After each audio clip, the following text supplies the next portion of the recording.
He went right out of the business as soon as he did a crossover. Being bought out, people don't have jobs no more. I mean, this is what Benzino was saying 2.5 years ago and predicting all this was going to happen. No, Benzino didn't predict it. The underground was predicting this. And it's a shame that we could not reach the young brothers from the hip-hop community who were going in there.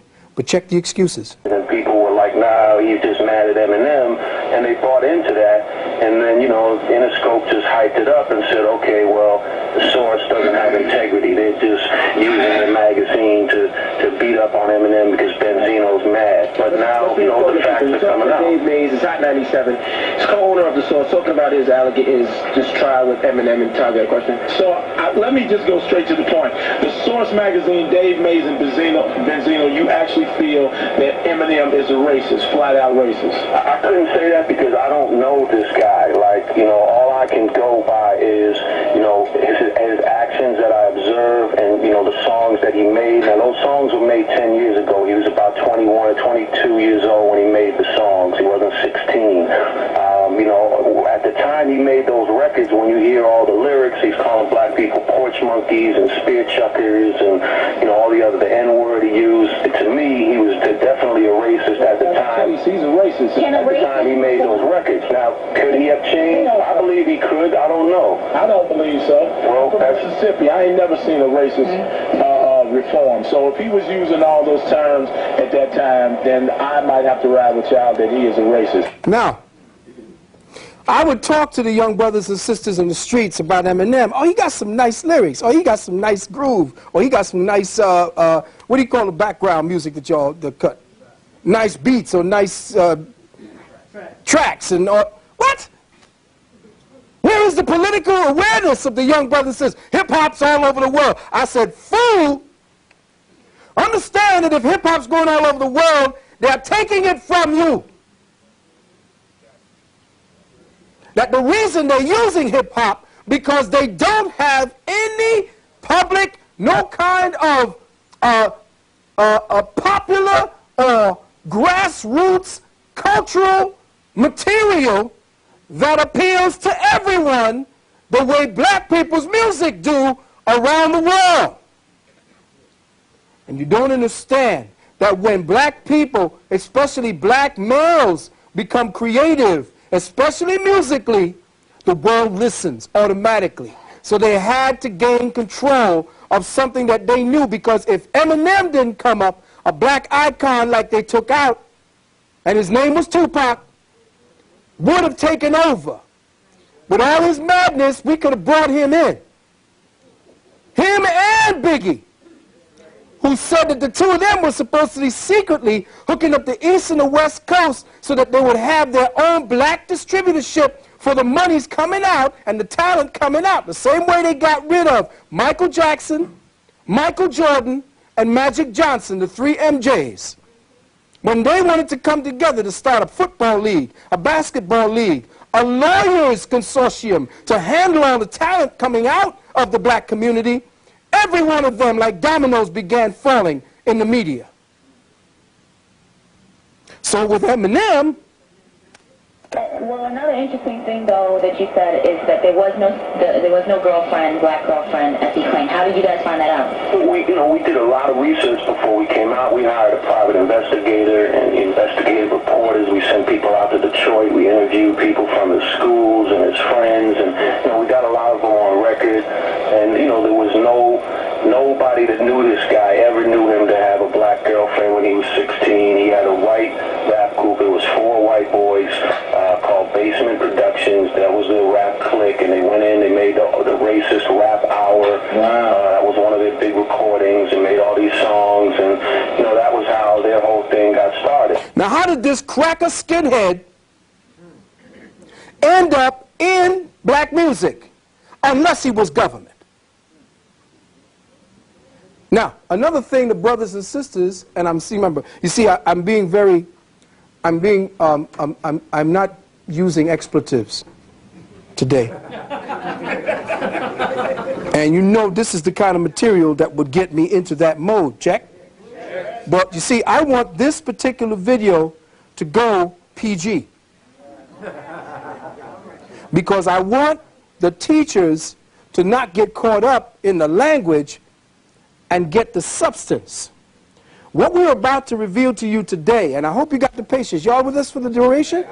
Y'all going to be here after the break, because I know y'all just be up and out of the break after that.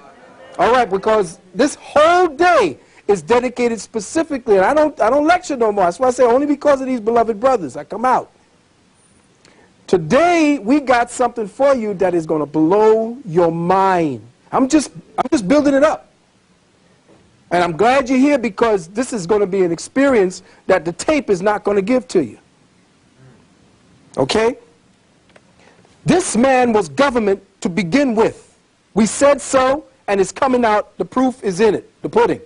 Now, listen carefully, because Benzino now comes in.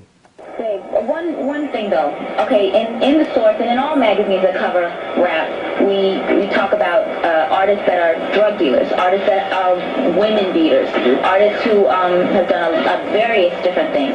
So what is the difference? Why are they allowed to have a career and yet a racist rapper shouldn't have a career? Because this is a predominant, I'll answer that one. Thank you, sir.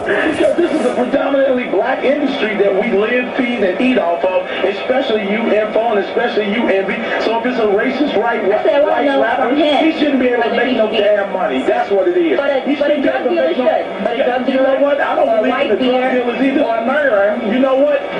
But you sit here every day, and you stroke these dudes, murderers, drug dealers, you kiss their ass. So I think Eminem should get the same damn beating. Hey, Dave, push on, brother. Thank you, Doc. Dave, we appreciate your call. Now, he got it with that. You sit there all the time in your interviews with them, stroke them, and like she said, kiss their asses. Knowing that they are murderers, drug pushers, wife beaters, whatever.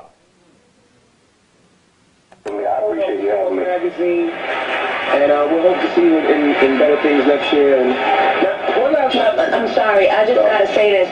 It would probably even, and I know this will be a scary approach, but he'd probably come off better and sell even more units if he would come face to face and be honest and expose his racism. Now, this is the conciliatory, feminist, we want to accept, and all this. This is the problem with the female psyche.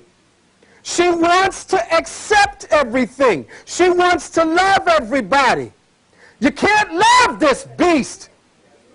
He is your sworn enemy.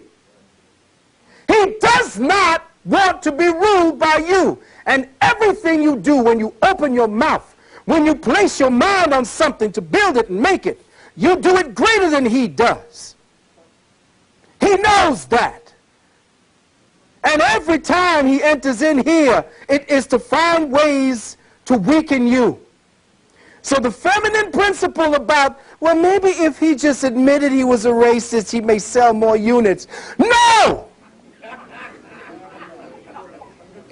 If I admitted to a cracker skinhead that you are a sick, psychological, insane maniac, and I want you to accept me. This is where the feminine feeling for whatever got to step back. Cold discretion and understanding who the enemy is. To heck with all of that. We don't want you to sell more because, you know what she said? Maybe he'll sell more units if he says he's a racist.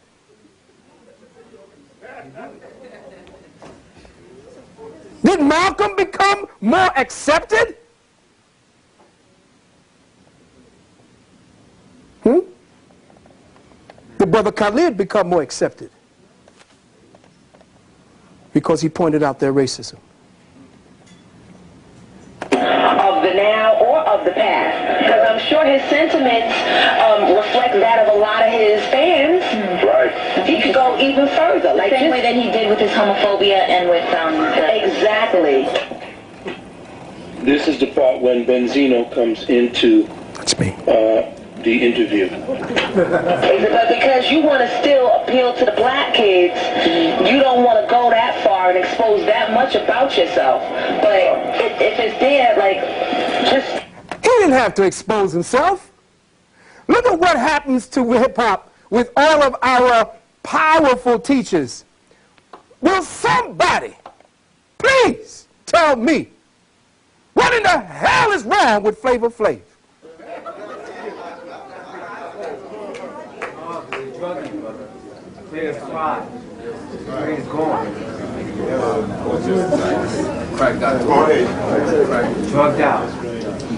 But Crackhead just asked this woman if she would have his baby on national television.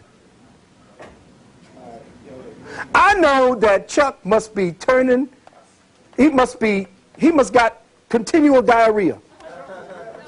Well, he might, you know, I can't say that because, you know, there's been too much stroking going on. And it's funny how Benzino comes in at this point. They're real calculated at like what they do up there, and believe me, like I said, Benzino. You know, once we drop this other thing about Jimmy Iovine, I want to see what the whole music world and like what the industry is going to be saying. And because a part of the problem is the industry. You know what I'm saying? You got a lot of these guys out here who just are really scared of everything over there, scared to say anything. Right, because they never know when they're going to need an Eminem feature on their records, or when they're going to need Jimmy Iovine, the Greenlighter Project, or when they might... Yeah. It's disgusting. It's disgusting the amount of influence Interscope has because they basically scare people into playing or not playing whatever they want to hear or whatever they don't want to hear. Yeah, but then you know what? You can't even completely blame Interscope or these artists that turn the other cheek because at the end of the day, they have bills to pay, and that's how the game. That's how the game. But you know what? Now you see the mentality? I got bills to pay. No revolutionary mindset, no integrity. And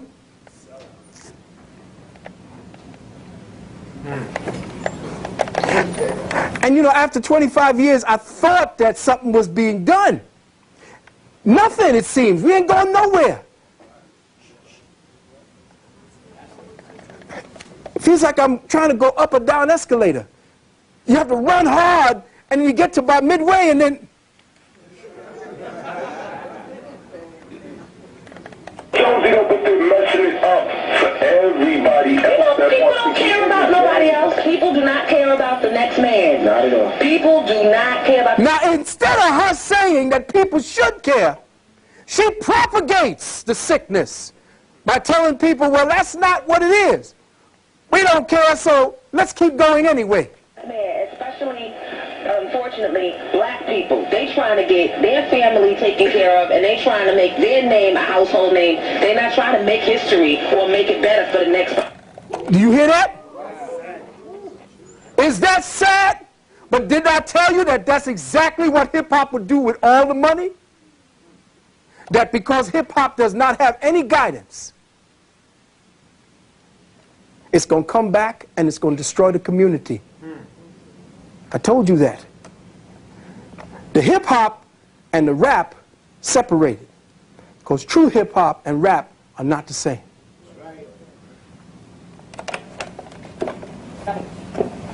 Hold on, you ain't got to go nowhere, right? Nah, I'm good. Zeno is on the line with us, and if you'd like to speak to him or you got questions, because I'm sure y'all do, now's your opportunity to get that off. 1-800-223-9797. It's Miss Jones in the morning on Hot 97. What is it? The alleged showdown last night at a Detroit radio station between Dave Mays and Eminem. Did Eminem actually spit on Dave Mays like he's claiming? I don't know if he spit on Dave. I know he went up there and talked a lot of ish, but my thing is, this cracker would have never went up there if I was up there. And my thing is, if he got money and I got money, let's go fly 10 people out to the Grand Canyon, or like maybe me and him will just fly out there. Like, he's such a coward, he would have never told that ish if I was up there. And he was up there by himself, so it's not like Dave was so scared to go to Detroit. Right. And he was probably thinking that as a businessman, okay, I have business to handle, let me just go handle my business, not thinking that Eminem would be so coward as to use that as an opportunity to appear gangster. And then go up there and say if it wasn't